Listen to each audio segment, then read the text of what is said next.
Hello everyone. जैसा कि पिछले वीडियो में हम लोगों ने मनोविज्ञान के क्षेत्र के बारे में पढ़ा था। 5 क्षेत्र कंप्लीट हो पाए थे। असामान्य मनोविज्ञान, व्यवहारिक मनोविज्ञान, बाल मनोविज्ञान, नैदानिक मनोविज्ञान और तुलनात्मक मनोविज्ञान। आगे हम बचे हुए क्षेत्र के बारे में पढ़ेंगे। और जैसा कि आप लोगों को इसके शब्द से ही समझ में आता है कि इसमें किस चीज का अध्ययन किया जाता है। शब्द पहले हमको उसका शब्द समझना चाहिए।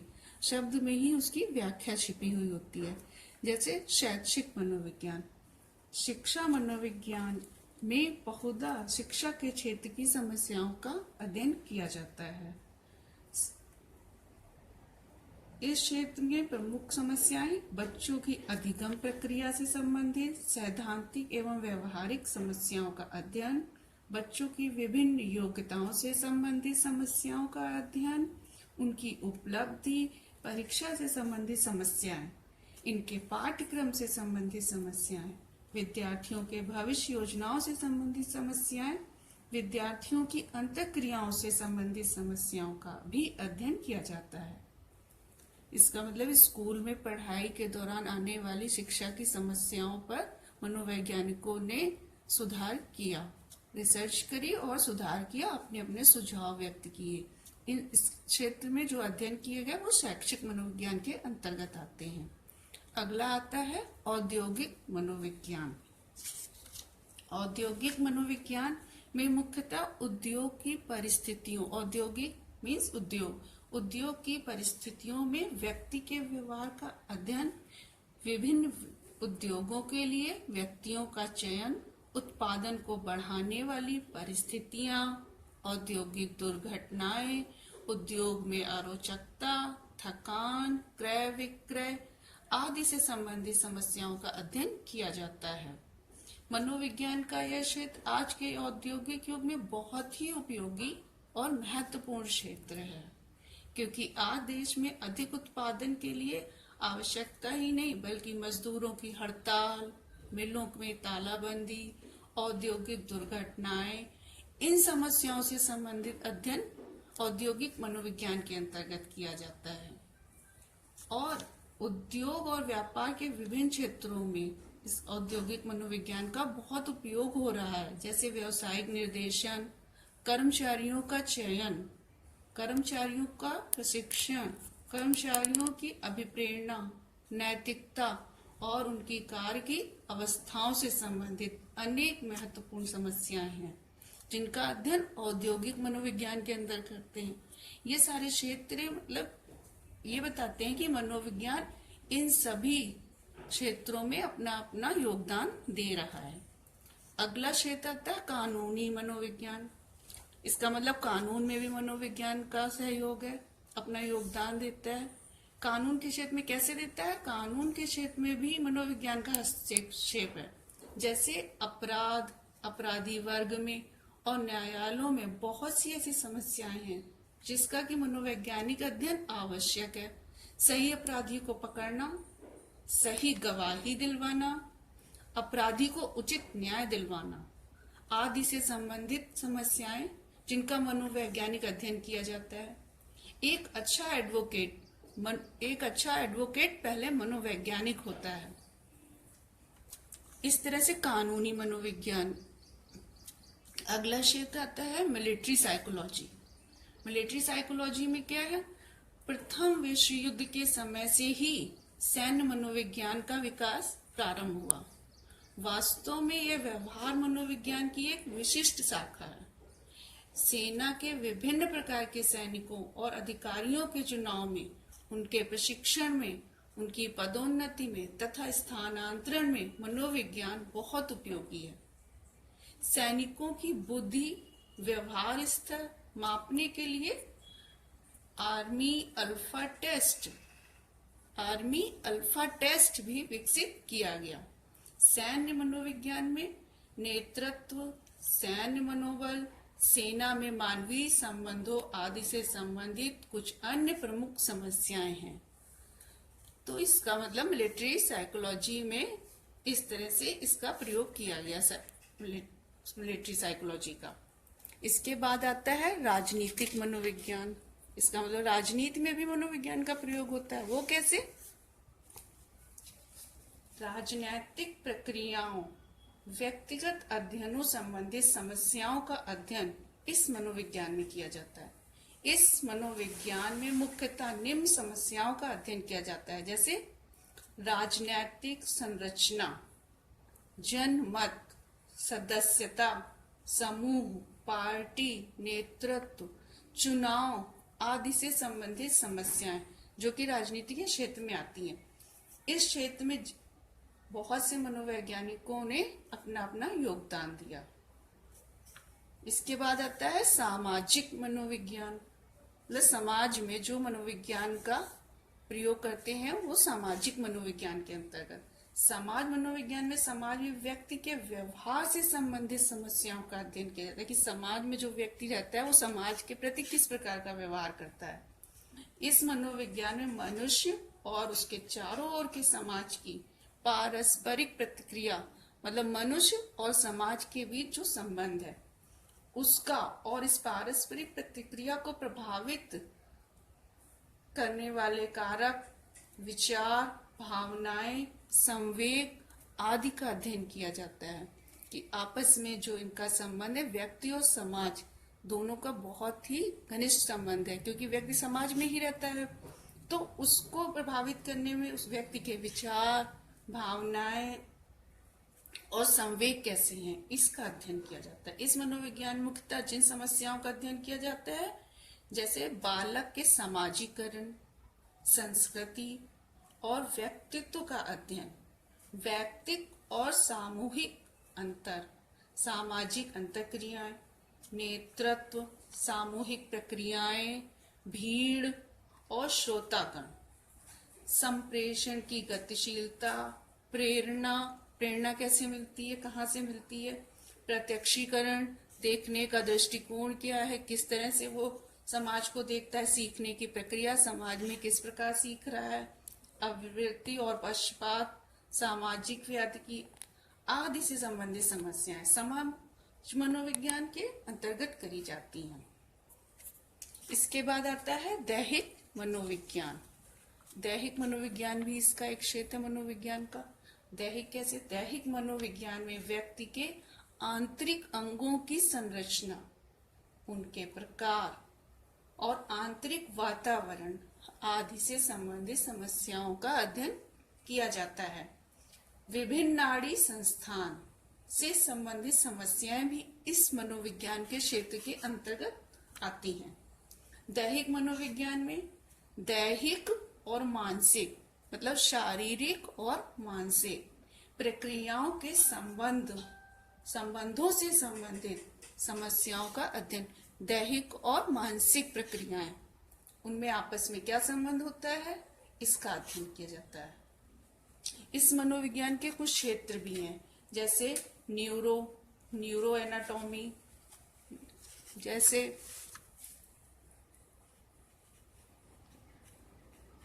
न्यूरो एनाटॉमी,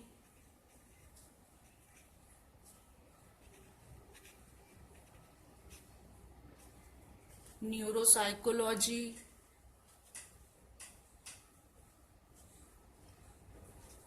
आदि। इसके बाद आता है वैयक्तिक मनोविज्ञान। वैयक्तिक मनोविज्ञान में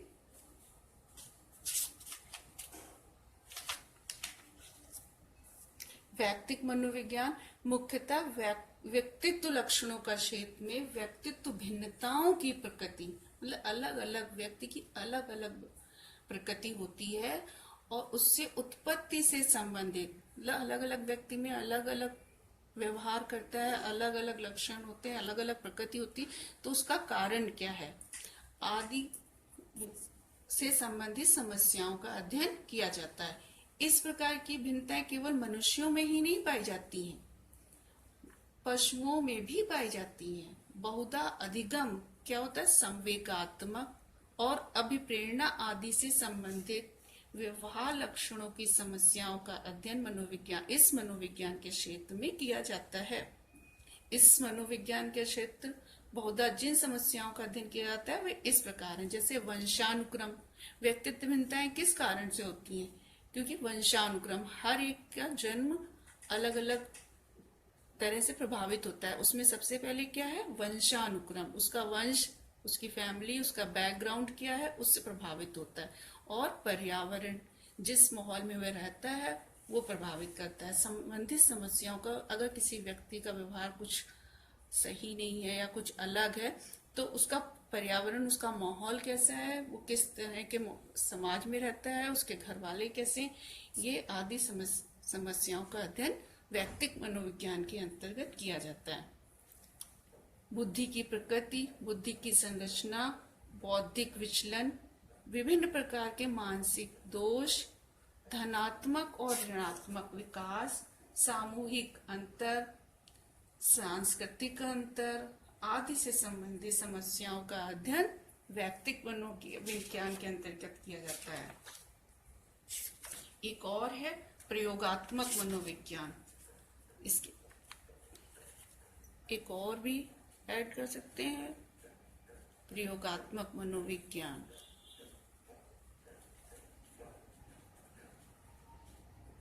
प्रयोगात्मक मनोविज्ञान में मनोविज्ञान की सबसे महत्वपूर्ण शाखा है।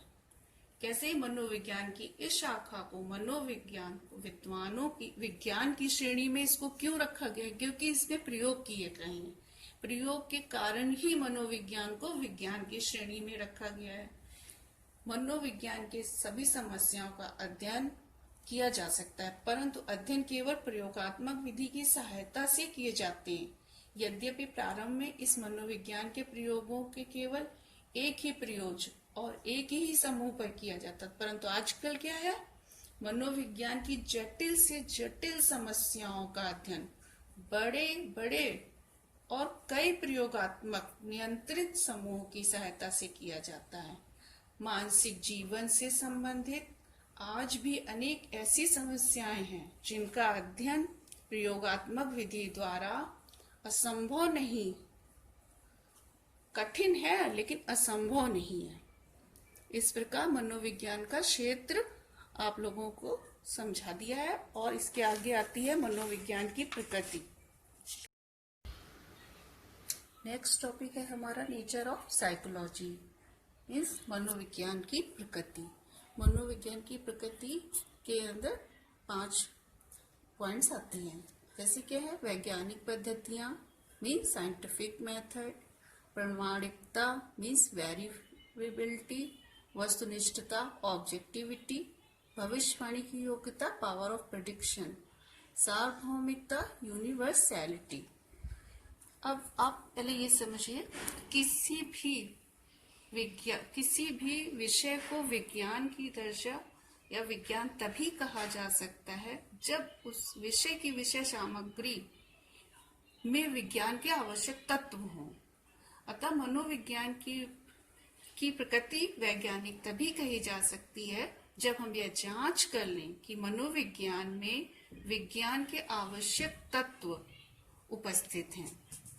मनोविज्ञान विज्ञान के उपस्थित आवश्यक तत्व क्या है? आवश्यक तत्व हैं जैसे वैज्ञानिक पद्धतियां। नंबर 1, वैज्ञानिक पद्धतियां। किसी भी विषय को विज्ञान होने के लिए क्या जरूरी है? उसकी पद्धतियां वैज्ञानिक हों। आधुनिक मनोविज्ञान में अधिकांशतः पद्धतियां वैज्ञानिक हैं। उदाहरण के लिए आधुनिक मनोविज्ञान की समस्याओं का अध्ययन प्रयोगात्मक विधि के द्वारा किया जाता है और इसमें निरीक्षण विधि, सांख्यिकी विधियां, गणितीय विधियां, मनोमिति विधियां आदि बहुत सी ऐसी वैज्ञानिक विधियां हैं जिनका उपयोग किया जाता है मनोवैज्ञानिक समस्याओं के अध्ययन के लिए।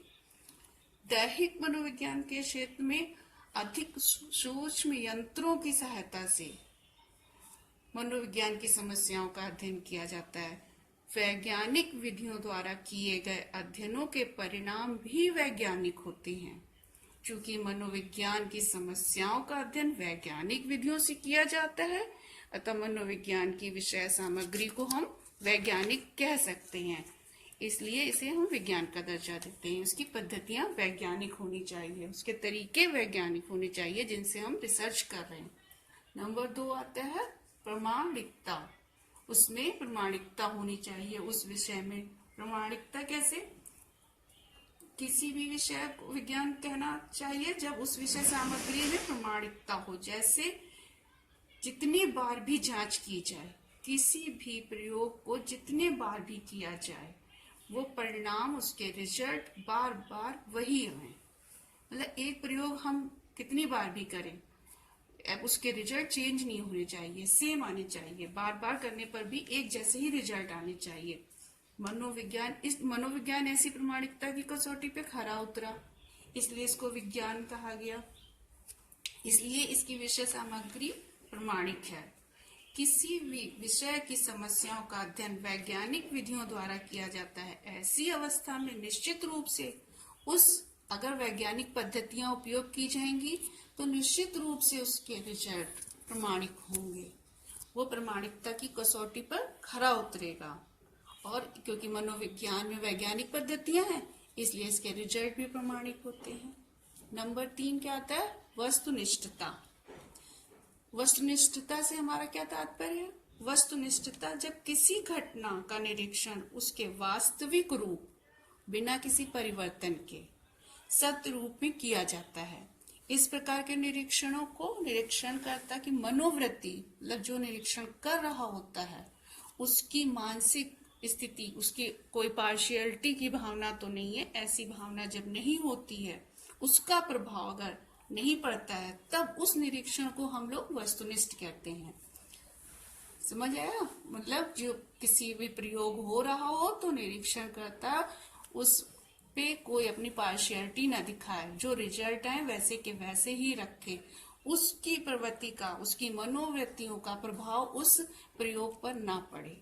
तो ऐसे प्रयोग वस्तुनिष्ठ प्रयोग कहलाते हैं। किसी समस्या के अध्ययन में अध्ययनकर्ता और सभी अध्ययनकर्ता के निष्कर्ष एक जैसे हों और एक ही निष्कर्ष पर पहुंचे, जो प्राप्त निष्कर्ष वस्तुनिष्ठ कहलाते हैं। इसलिए प्रामाणिकता के लिए अगर कोई भी प्रयोग प्रामाणिक होगा, उसके लिए पहले उसका वस्तुनिष्ठ होना आवश्यक है।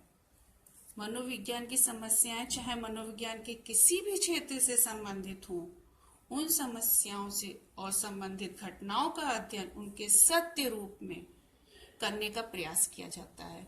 जब सत्य रूप में हम वो कोई प्रयोग करेंगे तो अगर निरीक्षणकर्ता के मनोवृत्तियों का प्रभाव नहीं पड़ेगा, उसकी अपनी कोई मनोवृत्ति नहीं वो अपनी उसमें स्थापित करेगा, तो ऐसे प्रयोग वैज्ञानिक प्रयोग ही कहलाएंगे। इसमें क्या होता है? अध्ययनकर्ता नियंत्रण की कई प्रविधियों का सहारा लेता है, अतः मनोविज्ञान की समस्याओं से जो परिणाम प्राप्त होते हैं, उन परिणामों में वस्तुनिष्ठता का गुण पाया जाता है। नंबर 3 क्या आता है? भविष्यवाणी की योग्यता। वैज्ञानिक विषय में क्या होता है? वैज्ञानिक विषय में यह योग्यता पाई जाती है कि उसमें भविष्यवाणी करने की क्षमता होती है। भविष्यवाणी का अर्थ क्या है? आज किसी व्यक्ति के व्यवहार का वैज्ञानिक अध्ययन अगर किया गया है तो हम यह भविष्यवाणी कर सकते हैं यह व्यक्ति कैसा व्यवहार करेगा भविष्य में। अगर आज हम किसी व्यक्ति पे प्रयोग कर रहे हैं तो हम ये बता देंगे कि आगे भविष्य में इसका व्यवहार ऐसे से ऐसा रहेगा। इस प्रकार भविष्यवाणी तभी की जाती है जब अध्ययन पूर्ण रूप से वैज्ञानिक हो। चूंकि मनोविज्ञान की समस्याओं का अध्ययन वैज्ञानिक ढंग से किया जाता है, इसलिए वैज्ञानिक विधियों के आधार पर किया जाता है। मनोवैज्ञानिक अध्ययनों और नियमों के आधार पर भविष्यवाणी भी की जा सकती है। अगला पॉइंट आता है सार्वभौमिकता। किसी भी प्रयोग के लिए, किसी भी विषय को वैज्ञानिक बनाने के लिए उसमें सार्वभौमिकता भी होना आवश्यक है। वैज्ञानिक विषय के सिद्धांत और नियम सार्वभौमिक होते हैं। सार्वभौमिक से हमारा तात्पर्य, जो सार्वभौमिक मतलब किसी भी देश अपने इंडिया में ही नहीं, अमेरिका, लंदन, कहीं भी ये प्रयोग किया जाए, कोई भी देश हो, काल मीन्स कोई भी समय हो, आज कर रहे हो, आगे आने वाले समय में करें, कभी भी करें, तो वह प्रयोग खरे उतरे। किसी भी विषय के सिद्धांत और नियमों का अध्ययन यदि वैज्ञानिक पद्धतियों द्वारा किया गया है तो यह सिद्धांत और नियम प्रमाणिक, वस्तुनिष्ठ और भविष्यवाणी की योग्यता रखते ही हैं। यह निश्चय सिद्धांत और नियम सार्वभौमिक भी होते हैं। अगर कोई वैज्ञानिक नियम बनता है तो वह उसके लिए ये आवश्यक होता है कि वह हर देश, हर काल में वो उसके जो रिजल्ट आए वो सेम आए, वो सार्वभौमिक हो। जो बात कही गई है वो हर जगह लागू हो, किसी एक ही जगह के लिए नहीं। मनोविज्ञान की विषय सामग्री में अतः हम कह सकते हैं इस आधार पर कि इसकी विषय सामग्री में वस्तुनिष्ठता, प्रामाणिकता और भविष्यवाणी की योग्यता है।